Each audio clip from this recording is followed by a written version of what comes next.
Conflicting forces in Japan. Solemn ceremonies marked the start of Emperor Hirohito's reign in the secret Purple Hall. The new emperor sat on the ancient throne of Japan. Beside him was his wife, the Princess Nagako. Calling on the spirits of his ancestors, he pledged to preserve world peace and benefit the welfare of the human race. In fact, Hirohito reigned from 1926 to 1989, an astonishing 63 years. During those decades, Japan experienced remarkable successes and appalling tragedies. In this section, we will focus on the 1920s and 1930s, when the pressure of extreme nationalism and economic upheaval set Japan on a militaristic and expansionist path that would engulf all of Asia. Japan on the rise in the 1920s. In the 1920s, Japan moved toward greater prosperity and democracy. To strengthen its relationship with other countries, Japan drew back from some of its imperial goals in the 1920s. The country grew in international prestige. However, conflicts lurked beneath the surface. The economic crisis of the Great Depression in the 1930s would bring them to light. Growth and expansion after World War I. During World War I, the Japanese economy enjoyed remarkable growth. Its exports to Allied nations soared. Heavy industrial production grew, making Japan a true industrial power. While Western powers battled in Europe, Japan expanded its influence throughout East Asia. Japan had already annexed Korea as a colony in 1910. During the war, Japan also sought further rights in China with the 21 Demands. After the war, Japan took over former German possessions in East Asia, including Shandong province in China. Liberal changes in the 1920s. During the 1920s, Japan moved toward more widespread democracy. Political parties grew stronger. Elected members of the Diet, the Japanese parliament, exercised their power. In 1925, all adult men, regardless of class, won the right to vote. In addition, Western ideas about women's rights brought some changes. Overall, however, the status of Japanese women remained below that of men. They would not win suffrage or the right to vote until 1945. Despite leaning towards greater democracy, political parties were manipulated by the Zaibatsu, Japan's powerful business leaders. The Zaibatsu influenced the government through donations to political parties. They pushed for policies that favored international trade and their own interests. Japan's aggressive expansion began to affect its economic relationship with the Western powers. To protect relations, moderate Japanese politicians decided to slow down foreign expansion. In 1922, Japan signed an agreement to limit the size of its navy with the United States, Britain, and France. It also agreed to leave Shandong. The government reduced military spending. Problems below the surface. Behind this well-being, Japan faced some grave problems. Rural peasants did not share in the nation's prosperity. They were still very poor. In the cities, factory workers earned low wages. Their poverty drew them to the socialist ideas of Marx and Lenin. In the cities, members of the younger generation were also in revolt against tradition. They adopted Western fads and fashions. They also rejected family authority for the Western idea of individual freedom, shocking to their elders. In the 1920s, tensions between the government and the military simmered not far below the surface. Conservatives, especially military officers, blasted government corruption, including payoffs by powerful Zaibatsu. They also condemned Western influences for undermining basic Japanese values of obedience and respect for authority.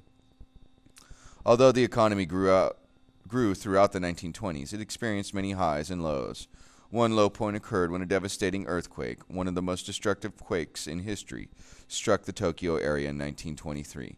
The earthquake and widespread fires it caused resulted in the deaths of over 100,000 people and damaged more than 650,000 buildings. As many as 45% of surviving workers lost their jobs because so many businesses were destroyed. With help from the government, the Tokyo area gradually recovered, just as Japan faced a worldwide economic crisis. The nationalist reaction. In 1929, the Great Depression rippled across the Pacific, striking Japan with devastating force. Trade suffered as foreign buyers could no longer afford to purchase Japanese silks and other exports. Unemployment in the cities soared, while rural peasants were only a mouthful from starvation. Unrest grows.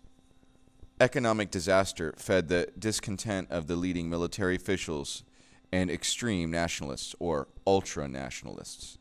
They condemned politicians for agreeing to Western demands to stop overseas expansions. Western industrial powers, they pointed out, had long ago grabbed huge empires. By comparison, Japan's empire was tiny.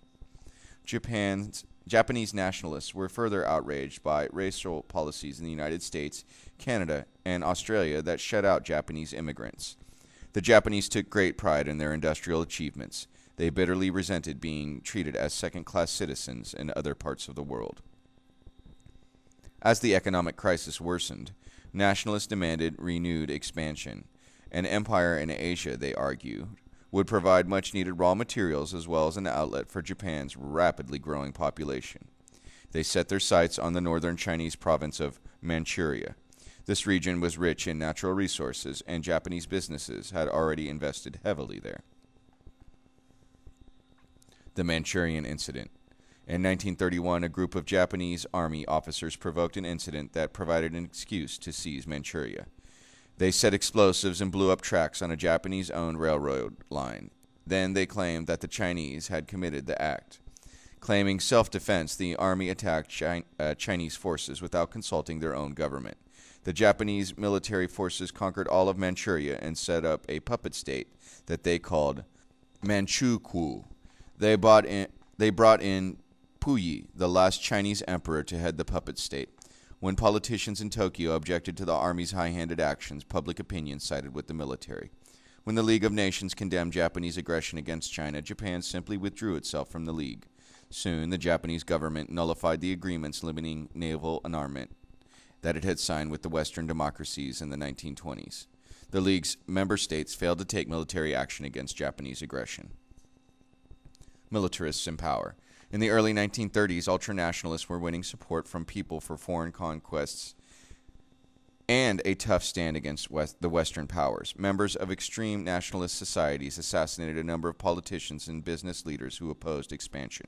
Military leaders plotted to overthrow the government and, in 1936, briefly occupied the center of Tokyo. Traditional values revived. Civilian government survived, but the unrest forced the government to accept military domination in 1937. To please the ultranationalists, the government cracked down on socialists and suppressed most democratic freedoms. It revived ancient warrior values and built a cult around Emperor Hirohito, whom many believed was descended from the sun goddess. To spread its nationalist message, the government used schools to teach students absolute obedience to the emperor and service to the state. More expansion in China. During the 1930s, Japan took advantage of China's civil war to increase its influence there. Japan expected to complete its conquest of China within a few years. But in 1939, while the two nations were locked in deadly combat, World War II broke out in Europe. That conflict swiftly spread to Asia. In 1936, Japan allied with two aggressive European powers, Germany and Italy. These three powers signed the Tripartite Pact in September 1940, cementing the alliance known as the Axis powers. That alliance, combined with renewed Japanese conquest, would turn World War II into a brutal, wide-ranging conflict, waged not only across the continent of Europe, but across Asia and the islands of the Pacific as well.